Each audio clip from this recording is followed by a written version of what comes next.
Как не попасть в ловушку денежных аферистов, избежать подключения ненужных услуг к банковской карте, за что стоит платить, а за что нет? Как отличить поддельную банкноту от настоящей? В программу финансовой грамотности стараются включить как можно больше необходимой, а главное, доступной каждому информации. Старайтесь, если вы где-то зарегистрировались, использовать двухфакторную аутентификацию.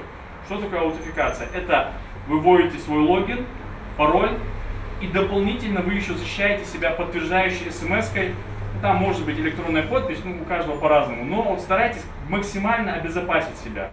Особое внимание на семинаре уделяют и теме безопасности при использовании банковских карт. Правильный подбор пин-кода, защита от фишинговых сайтов, страхование денег на карте. Желательно иметь несколько карт. Вот, например, у вас есть две карты. На одну пенсия приходит там или зарплата.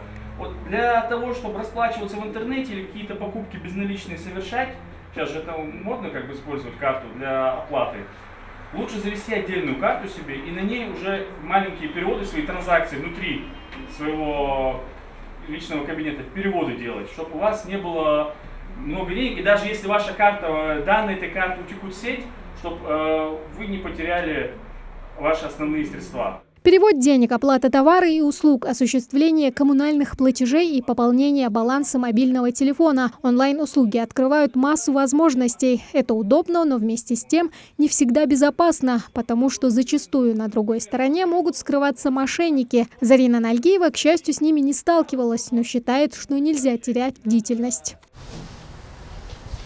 Мы узнали о том, что есть такие кибермошенничества, и было очень много полезного, чего, как себя защитить, тоже узнали. Вот я думаю, это и есть самое главное.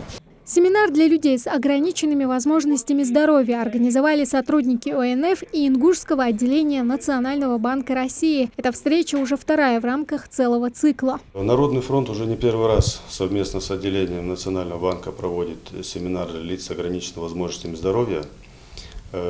Один из сотрудников Национального банка отделения является экспертом Народного фронта. Он давно с нами вместе оказывает услуги населению в плане финансового просвещения.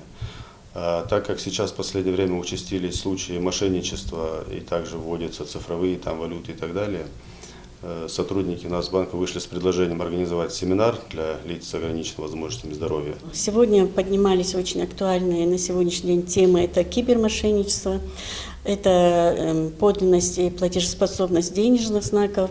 Также поднимается актуально на сегодня тема цифровой рубль.